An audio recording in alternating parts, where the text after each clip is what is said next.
encountering him in the changing room, was that I remember just feeling that horror, that oh, there's a man in here. Hi, I'm Jane. I'm Bethany Hutchison, one of the Darlington Nurses and president of the Darlington Nursing Union. And I'm Bex.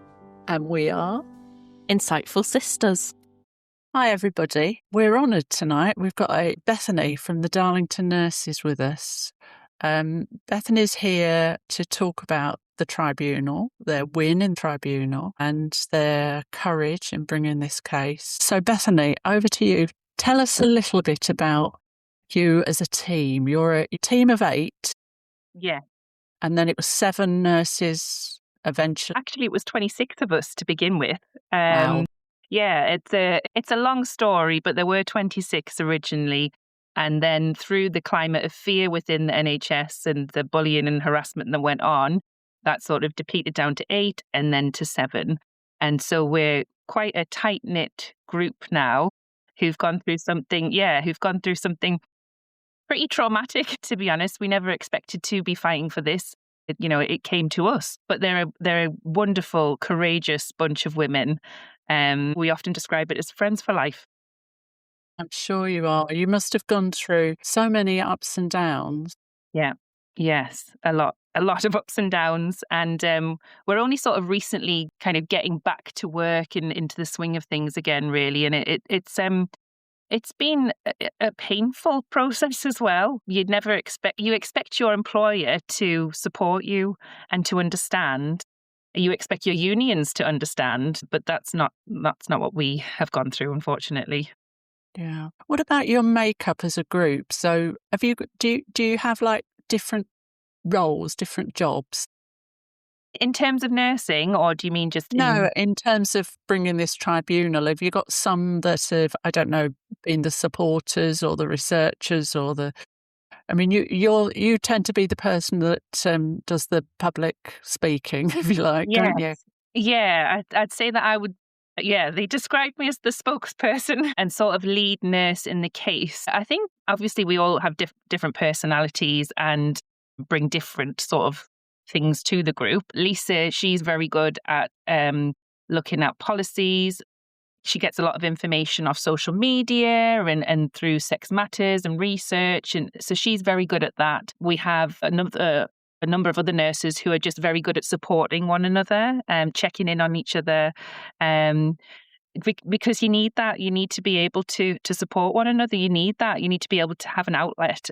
So there are a couple who are like that. And then we have some that don't really want to be in the limelight at all. And you can understand that as well. So absolutely. They don't tend to take any interviews, don't really like being in any pictures, but obviously wanted to make a stand as well. So yeah, it's a mixture. Takes all sorts of courage. We're a broad army, aren't we? Yes, absolutely. Yeah. So you noticed that this was an issue with a transgender or trans-identified man using your facilities in 2023, I think, wasn't it? Right. Yeah. So tell us about that moment of... Yeah. Moment. So it was summer of 2023, and there had been, I describe it as rumblings amongst the female nurses about this transgender individual using the changing rooms. And a number of them had come to me. I mean, I'd been working on the unit for many years, and I think that I gained this rapport with the nurses, and a number of them came to me and said, look, this is what's going on. And I said, well, we need to raise this as an issue. Did it very quietly at a local level, didn't want to cause, any uproar, and actually very naively thought that it would be dealt with, that the person would be removed. Yeah. But that wasn't the case. So the sister raised it with senior management, and we were basically told that, we understand the risk, but because of the inclusivity of the trust and the policies, there's nothing we can do. I'm sorry, did you just say we understand the risk? Did that actually say? That was the phrase that was used. We understand the risk, yeah. We're talking, and this is an organisation that talks about risk and safeguarding all the time. So I was like, are you joking? Yeah. I can't believe what I'm hearing. No. So Lisa, who's another claimant in the case and a good friend, she had raised this issue again without my knowledge. And then Karen, who is another claimant in the case, she is the survivor of childhood sexual abuse, an amazing, courageous woman. She confided in me about that and how she had begun to have panic attacks in the changing room because of this individual, and that he had approached her, asking her on a number of occasions when she was going to get changed. And, this led to major panic attacks pre and post shift. And yeah, it was very debilitating for her. And that was it for me. I just thought, absolutely not, I can't deal with this. We have to take this further. And so, yeah, as you do with when there's life events or you need some advice, you go and seek out people who can give you some. So I spoke to my father and he said, well, maybe you want to talk to a Christian legal centre. We're a Christian family. So I was like, well, okay, let's see. And I actually was quite nervous doing that because I didn't know what their viewpoint would be on it either. Of You just don't. course. It's so contentious, the issue, that you don't know who you can talk to about it. So yeah, so I went to them and they offered us some legal advice for free. We wrote a letter to HR signed by 26 nurses on the ward. It wasn't a petition like the trust tried to make out. It was a letter of genuine concern. How many nurses are there in total in the Oh, camp? I'm not 100% sure, but it was the majority of nurses on the ward. We didn't go to the entire hospital to get people to sign the letter. It was just from people who we knew had concerns. So, yeah, the response was that our ward manager was then brought into an impromptu meeting. Our ward manager was very supportive of us. She was brought into an impromptu meeting by HR, and she was told that her staff needed to be inclusive, they needed to broaden their mindset, compromise, and the one that really got me was the education, that we needed to be educated, and that this trans individual was the one that was going to be educating us. And I thought, not on your Nelly, that's not No, happening. no, no. I mean, it's so many times we hear these stories Yeah. and you think that there's such an element of control, Mm. control of the narrative, but also to put the person that you're raising the alarm about in the position of educating you. So insulting and Really? actually potentially dangerous. I mean, yes, when I talk about Karen, who's had that awful experience in her childhood, to sit across from her and tell her that she needs to be educated and to broaden her mindset. I mean, it's absolutely insane, and it's unkind and cruel. It's cruel. Yeah, yeah. Did you know about this issue beforehand? Was your reaction when you first saw Rose in the changing room, was your reaction a sort of an immediate visceral reaction, or had you been reading about this issue? Were you aware of what the issues were? So my first encounter with Rose was actually outside of the changing room on a ward, and we were just doing clinical work. And I actually didn't even think, where is this person changing? Because, I had just assumed he would be changing in the male changer. It didn't even cross my mind. And then encountering him in the changing room, was that I remember just feeling that horror, that oh, there's a man in here. And then weirdly trying to justify it in my head and be like, oh, but he's pretending to be a woman, so it's all right. And I've got to be kind. I've got to allow this to happen. It's a really bizarre. It's a bizarre process to go through. And I think if Lisa was here, she felt really gaslit by it all. She really struggled in the beginning because she felt like she was a horrible person for having these concerns about this man being in there. Wow, yeah. It's shocking, isn't it? And Mm, perhaps that suggests how we've all been mhm. gaslit over the last few years into Yeah. thinking, this be kind thing is actually not kind at all to women, is it? No, it's absolutely not. Not at all.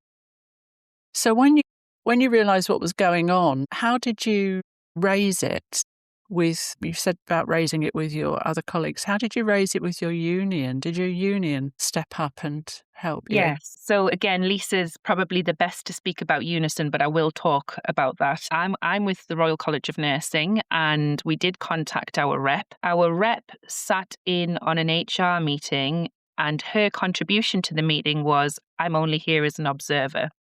There was nothing more. There was no correspondence. She didn't say she wanted to help us. I have had correspondence with the Royal College of Nursing since, and they have wanted to listen to me. Whether they've taken anything on is another thing. I think they are so frightened as well to obey the Supreme Court ruling, and it's just such a shame. In terms of Lisa and the Unison thing, her story is that she contacted Unison, and she contacted the rep, and the rep totally ignored her, didn't get back in touch to offer an alternative rep, but decided to represent Rose. And Lisa had been paying her union fees for over 30 years, which is an extreme amount of money for a nurse, for anyone, but for a nurse. We don't get great pay. And so that's an extreme amount of money. We then find out that after we met Wes Streeting to discuss what was going on, Yeah. the president, I think he was called Steve North, the president of Unison, put out on X that Wes Streeting had associated himself with transphobic bigots, referring to us. So Lisa swiftly cancelled her membership after that. So we've not had great experience of unions, which is why we've set up the Darlington Nursing Union. How's that going? Yeah, it's doing all right. It's very it's slowly increasing. We are desperate to push the go button and be like, right, and launch a campaign. Go on, give us now. Well, the Darlington Nursing Union is an alternative union for people who believe in biological reality. It's not just for nurses, it's for all medical professionals. Don't have to be in Darlington. You don't have to be in Darlington. We potentially are going to rebrand at some point, but at the moment, just because people are familiar with it, we're staying with the Darlington Nursing Union. But yes, it's for all healthcare professionals across private and public sector. And it'll give you the same sort of protections and perhaps even more in some cases. Yeah. And you are going to deal with people who've gone through it. I've gone through it. I know what it's like.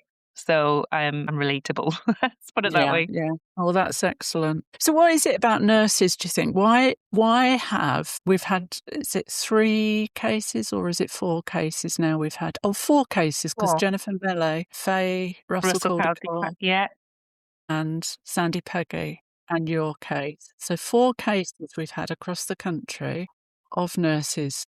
And why? What is it about the nurse role that makes this case relevant, I suppose? And why have nurses got the kahunas to take the cases? Well, we work in a profession that's based on biological reality. We've done our GCSEs, we've done our A-levels, we've done nursing. We know that you can't change sex. It's immutable. It's binary. I can't get my head around these people who solidly argue against it. But that is the foundation of our career, and I think that, I don't know, people do regard nurses sometimes as lower class women and have the balls to do it, and that part of me quite likes that, because I think it takes people like us to have a bit of grit and courage, really. And I love an underdog story. Yeah. Oh, yeah. And it really, really is an underdog story. Yeah. I mean, Bex is going to talk to you more about the case, but I think the Darlington NHS Trust spent, is it over £600,000 on this? Yes, so it was 603,000 then. That was when that FOI went in, and it's ongoing still. So we're still in discussions about stuff. So money's still getting spent. Yeah. So before I hand you over to her, what is it like at work now? You said stuff is ongoing, and I don't want to pry into that, but how was it returning to work? Yeah, there was obvious anxiety. The majority of staff have been wonderful and supportive. There are rumours that nobody's allowed to talk about it, which I just think is, again, control and fear-led and all that sort of stuff. So I will talk about it. I think it's important to talk about it, and the other nurses will talk about it. It's a difficult thing, because sometimes I do think, if only you'd been so supportive when this first kicked off. It's lovely that you're patting me on the back now that we've won and all of that, but actually, where was your support prior to that? Yeah. But yeah, generally it's been okay. Oh, that's really good to hear. Yeah. And how has it been for you personally with friends and family and so on? Because, I mean, many of us who get involved in this find that this is a difficult topic to talk about. And it's difficult, as you said, to not sound like the transphobic bigot that we're painted as. Yeah. Um, my family have been like ultra supportive and right behind me. And my mum and dad, are very proud of me. My husband is, he's been super supportive as well. I don't think any of us have had any major issues with family. I think they've all been pretty supportive of us. It's really good. And you haven't lost friends either. Yes, I have lost friends through this. One colleague who was a good friend of mine, a male nurse, actually reported me to the NMC, Wow. Wow. which was a real shock. So that's an ongoing thing. And there are a number of people who don't really talk to me anymore or don't really know what to say to me anymore, which is it's a shame, but that's the price you pay actually for this. So and it's worth it. It's worth it. Yeah. And I hope you've made lots of new friends and colleagues. Oh gosh, yes, absolutely. I mean, the public have been amazing. People like yourself, the support that we get from people it's been overwhelming. So yeah, I don't feel alone. Oh, good. And we're all so proud on your behalf. I know that sounds a daft thing to say, but you did such a brave thing in a really difficult circumstance. Thank you. Thank you. I'm going to pass across to Bex because I think she wants to ask you about the case itself. Sure. Yeah, hello. Hello.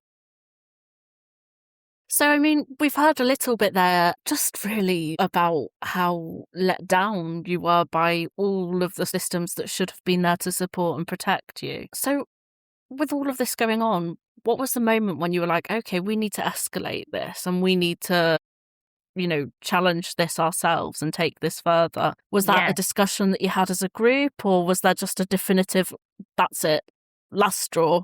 So we sent off that letter, and then the impromptu meeting happened with our ward manager about we having to be educated and all of that. So we then sent off another letter saying that hadn't allayed our fears and they needed to do something. So they sent down the same HR manager to come and speak to us, and it was really the meeting was really offensive to us. They basically said that we were being discriminatory. She sat there and said, "Well, I wouldn't mind changing in front of him because I've been in the army and I've had to change in front of men before." Learning about Karen and other women who'd gone through, domestic abuse and things, and still saying things like that. There was a lot of HR flexing, you don't want to go to court, this is going to cost you a lot of money, that kind of thing. And I thought in the end, I'm going to give her the benefit of the doubt. She'd said that she was going to go to the changing room, she's going to speak to the individual. I thought, right, okay, that will be done in the next day, or immediately after the meeting. And about 2 weeks rumbled on and nothing. She still hadn't visited the changing room, she still hadn't spoken to the individual. And we thought, listen, this is a risk. This is a safeguarding risk, and you are not taking us seriously. And that was when the 8 of us at the time decided, right, we're going to take out legal action now, and we're going to also go to the press. I mean, that is a shockingly poor play from HR, I think. I mean, this isn't just 1 or 2 nurses, this is 26 that signed the initial letter. How many women need to speak up before we're believed? Yeah, exactly. Yeah, it was really offensive, really offensive. And so you mentioned it was your parents that suggested seeking legal help. Was that a group decision, or was that something that you did, right, I'm going to do this and Yeah. we'll see where it goes? So it initially was me, and I was I was freaking out. Because you don't expect to do anything like that. I've never been involved in any sort of legal action before, so I didn't really know what I was doing. But then I believe I told Lisa, and Lisa was like, "Yes, I'm in. Something has to be done." And then it was kind of just discussed in a group, and we were like, "Yeah, we're going to go for it. We have to stand up against this, and because it's going to get worse." I mean, what a great suggestion from your parents, first of all. You must have been. I mean, nobody wants a situation in the workplace to escalate in this way. Nobody wants to go to tribunal. Nobody wants to have to seek legal advice against their employer. It must have been a heart in the throats moment when you decided, okay, we're doing this. Yeah, it definitely was. And then alongside that, going to the media, Mm. because we were anonymous at first, we were so frightened uh, that we were anonymous. And then we thought, actually, we need to lift our anonymity to show women that we're not frightened and that there are Yeah. other people who are going to stand with them. You know, if there are other people in the workplace that feel the same way, that there was a face that they could relate to. You know, and I think that was probably one of the best things we did. Obviously, it comes with the trolling and the comments and all that sort of stuff, but it's given women a face to look to, just like Sandy Peggy, just like Jennifer Melly. It's Yeah. given medical professionals faces to look to and say, okay, these, if they can do it, maybe I can do it. Or even, Yeah. okay, they've got this, they're doing it for us. Absolutely. What was that like? I mean, you say like, "Oh, right, okay, we're going to go to the press." Who guided you on who to speak to or how to make connections, or did you just contact a local newspaper? How did that start? So Christian Legal Centre have a great media manager. I'm not going to name the person, but he is brilliant, and he put us in touch with various outlets and has like protected us the entire time through all of this, navigated the media. Yeah, so it's all down to him really, and we need more men like that. Yeah. Yeah, we do.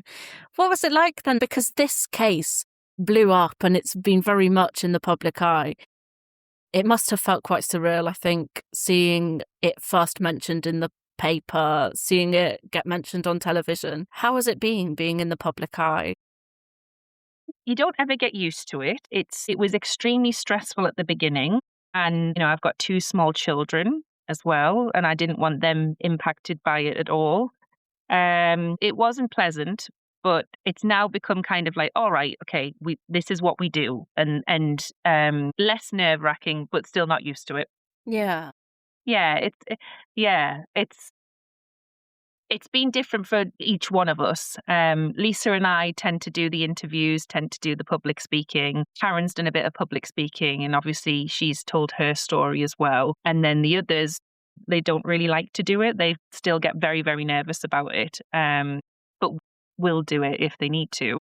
So yeah, it's just kind of, it's growing. We've managed to sort of get used to it in a way. You must have had a sharp learning curve. I mean, you've got the legal process and being in the public eye and being at odds with your employer. What sort of a difference do you think it made that there were a group of you as opposed to Sandy Peggy? She stood up on her own. Has that been, a defining factor for you? I think yes. Yes. I think so. I think the safety in numbers isn't there, and we're more of a force to be reckoned with. It's not just one person who can be painted out as a troublemaker.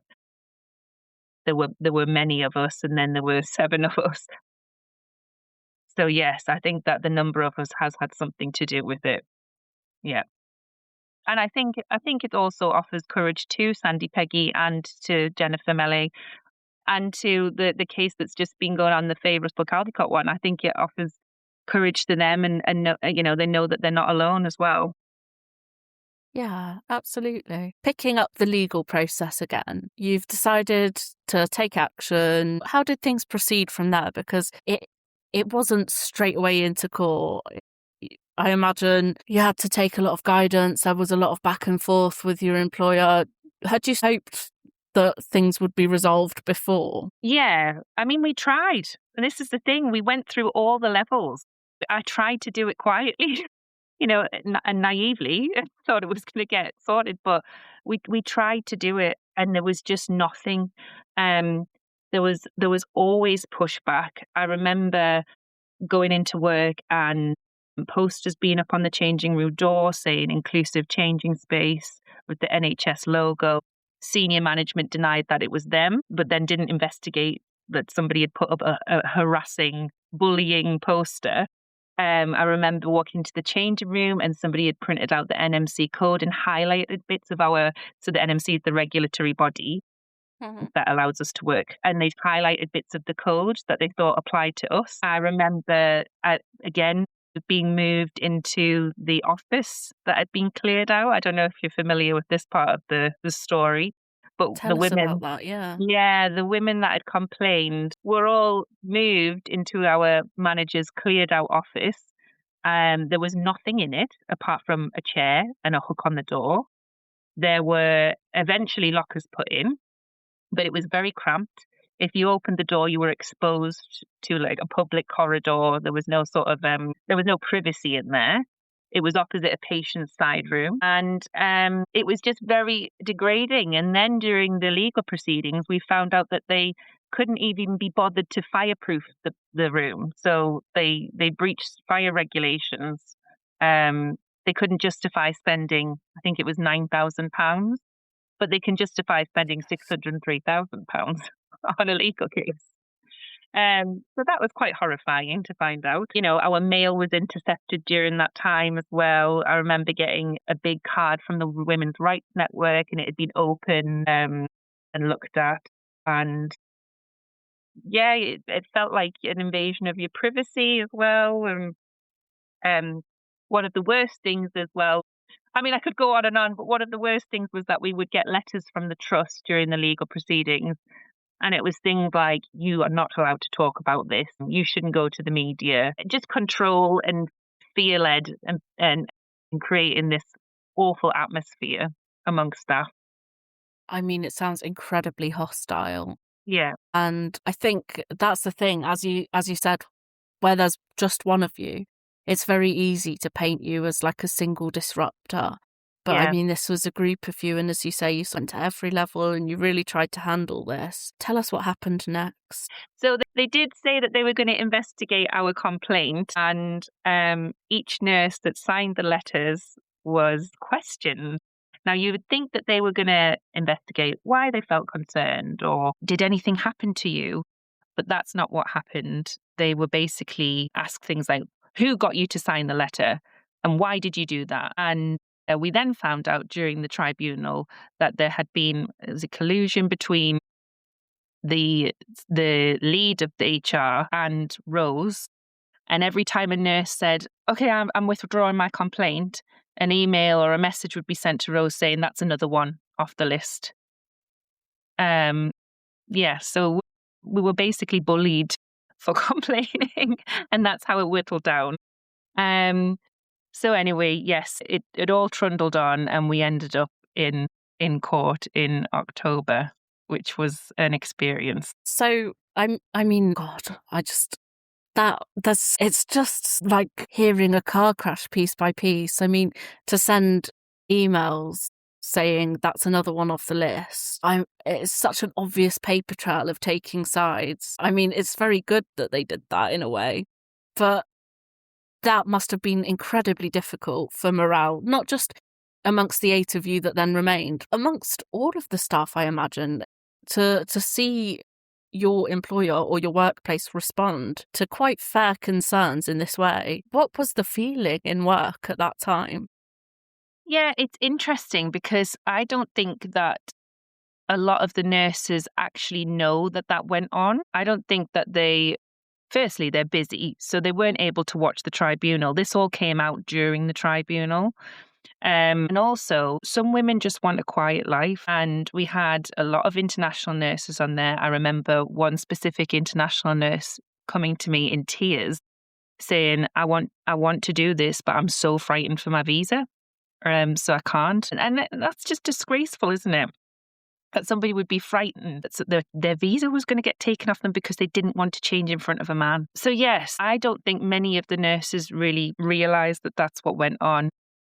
And I think that quite a few of them are uncomfortable about talking about it because they're still in the mindset that they're going to get disciplined if they do. God, it's really shocking. And so we come to October.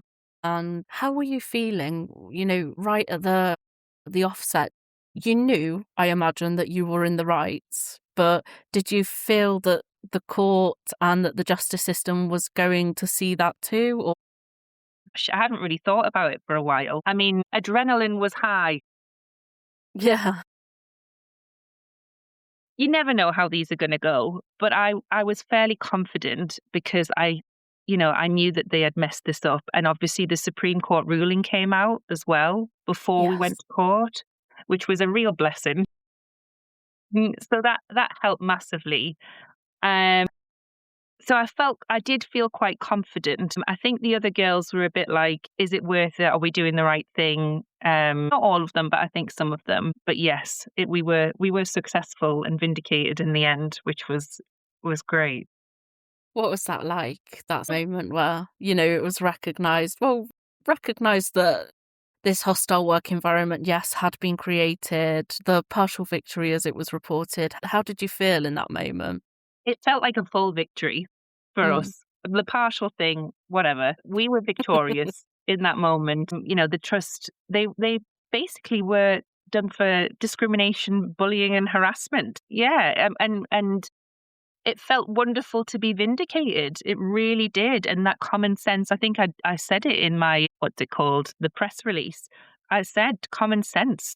It was a win for common sense. And it it just was like great. The tears, all the sleepless nights, you know, all the up and down emotions, all the stress. It's been totally worth it for this moment. Yeah. And we all just thought about the hundreds and hundreds and hundreds of women that would be cheering us on that day. And yeah, it was great. It was great. It was excellent, it was. And I mean, it was very funny because as you have mentioned, the Supreme Court ruling had already happened. And as we know, it's maybe not been applied as quickly as it should have been.